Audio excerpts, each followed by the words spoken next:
Oui, l'alternance, c'est aussi sur les plateaux de télévision. Oui, le point de l'actualité ce jour, ce sera avec, vous le devinez, puisque je parle d'alternance, Kodovia Metono. Oui, il nous tient compagnie pour nous aider à découvrir l'essentiel des faits marquants. L'actualité est relayée par les canaux non parvenus ce jour. Kodovia Metono, bonjour. Bonjour à vous, Joël Etondi. Bonjour également à nos amis téléspectateurs. L'actualité, oui, vous en évoquez. C'est des sujets pêle-mêle, assez variés, mais qui tournent autour de la santé, de la politique et surtout de l'affaire Criette à Djavon ou à Djavon Criette. De toutes les façons, la Cour africaine des droits de l'homme et des peuples a parlé. Le Bénin dispose encore de quelques jours donc pour se plier à cette décision ou non. Et dans le cas contraire, bien, les décisions, en tout cas, les supputations vont bon train. L'avocat Kato Atita a déjà donc tiré la sonnette d'alarme et c'est au niveau donc du journal Le Confrère de la matinée qu'on va découvrir donc cette information. Merci, Kodovia Metono. Oui, le Bénin restera-t-il légaliste?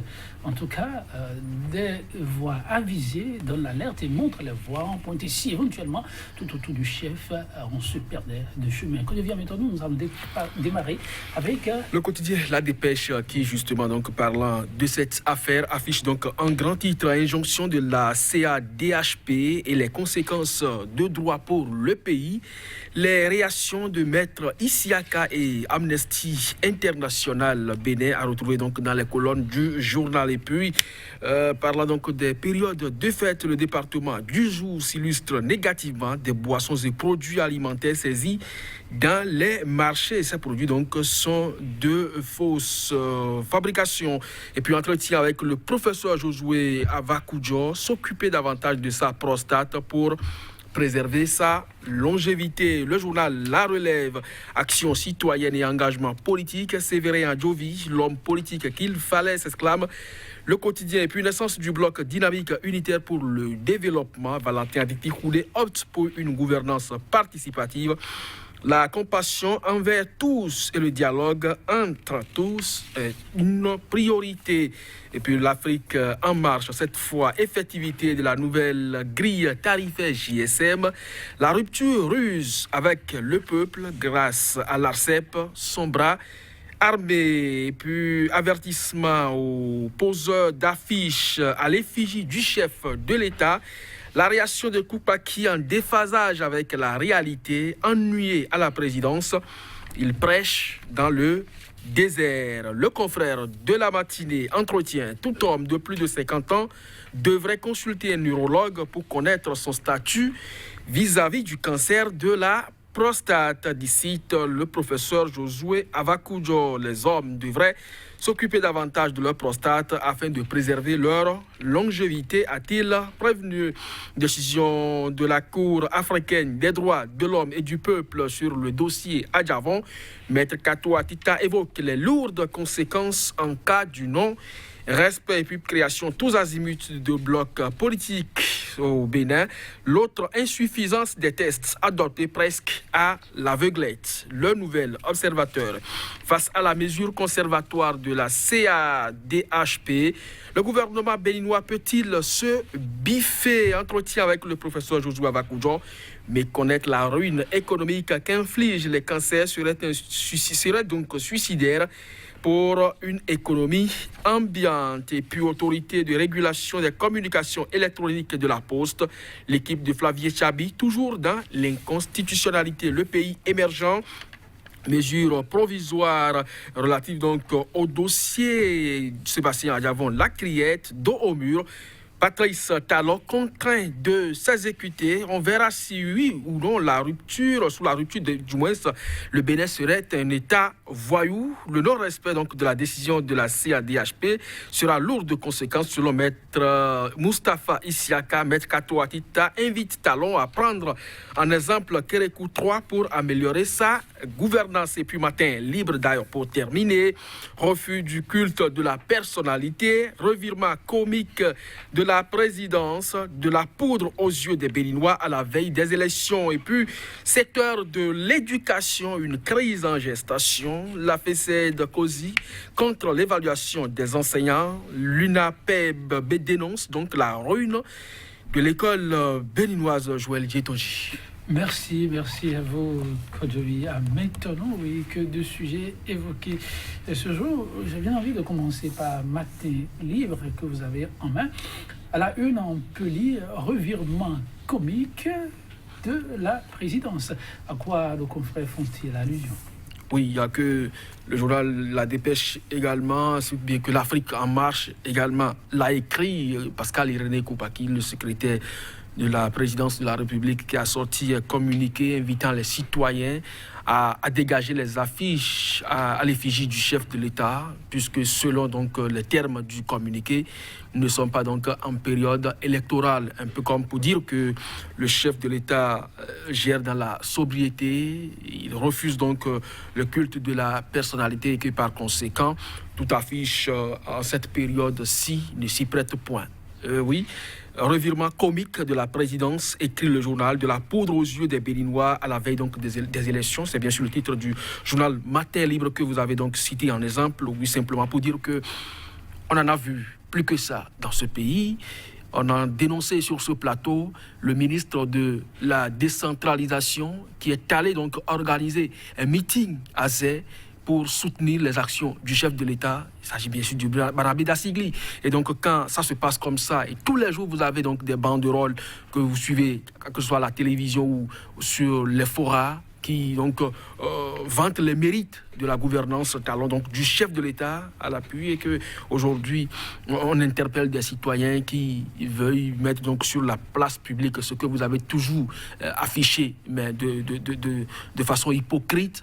Eh bien, ça paraît vraiment de la poudre aux yeux des Béninois à la veille des élections. Et pour un secrétaire de la présidence qu'on a toujours réclamé sur les plateaux, qu'on a toujours attendu sur les grandes rencontres, qu'on ne le voit pas, qu'on ne l'entend pas, et qu'aujourd'hui il sort un communiqué du genre, oui, eh bien il veut sortir donc effectivement de la léthargie, se faire entendre. Et effectivement, comme le journal La Dépêche, et l'Afrique du moins, l'Afrique en marche l'a écrit, c'est peut-être pour sortir donc de l'ennui que le secrétaire de la présidence sort un communiqué aussi laconique pour rappeler ce que tout le monde sait déjà. Oh oui, quand je viens maintenant, c'est bien dommage tout cela, mais vivement que la nation en sorte grandie. Si on en arrive à revoir les choses, on reste avec Matin Libre pour aller vers un secteur ô combien sensible, le secteur de l'éducation. Une crise en gestation, croit savoir Matin Libre, de quoi s'agit-il? La FESED causie contre l'évaluation des enseignants. Il faut préciser qu'il s'agit des enseignants du secondaire. Il n'y a pas que la FESED causie, il y a l'UNAPIB qui dénonce la ruine de l'école. Et pourtant, la démarche des autorités, c'est pour sauver l'école.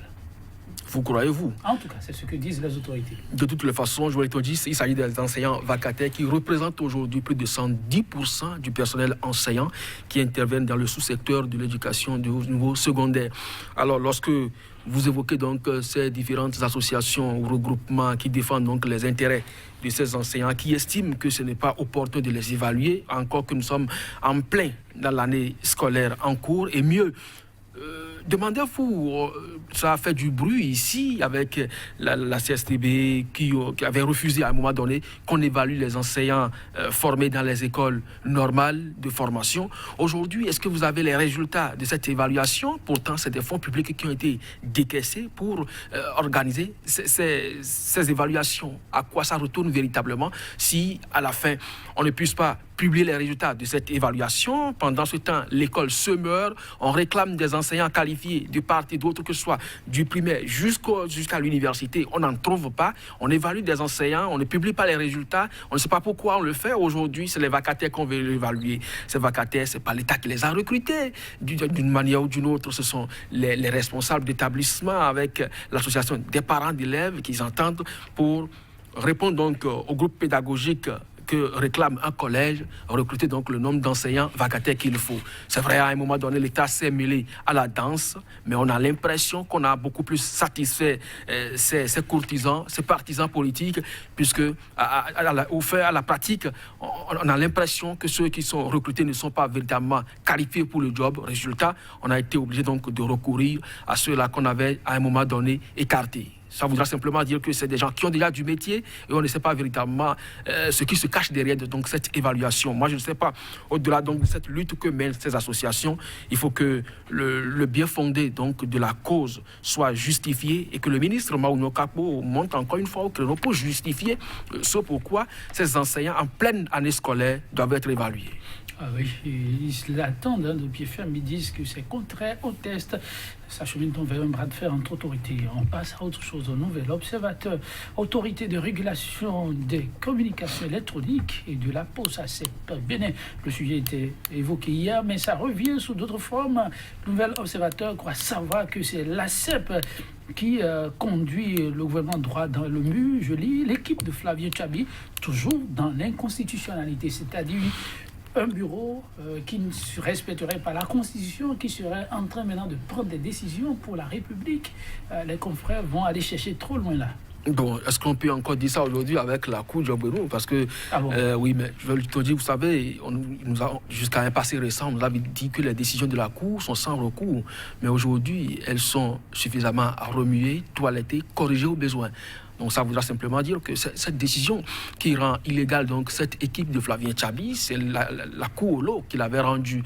Donc aujourd'hui, si les confrères en arrivent donc à ressortir une pareille décision, peut-être que la Cour Djobeno, c'est une occasion pour elle de revenir donc pour casser cette décision de Théodore Olo, pour rappeler donc la légalité de l'équipe de Flavien Tchabi, sinon que lorsque la loi vous dit que vous n'êtes pas qualifié pour exercer donc, dans une certaine fonction dans la République, vous devez normalement vous plier, mais le gouvernement fait la sourde oreille et l'équipe continue avec les décisions saugrenues que nous avons aujourd'hui. Merci. Quand je viens maintenant, mesdames, messieurs, on s'en arrête là, on se dit à demain. Et cette fois-ci, toujours avec Quand je viens maintenant.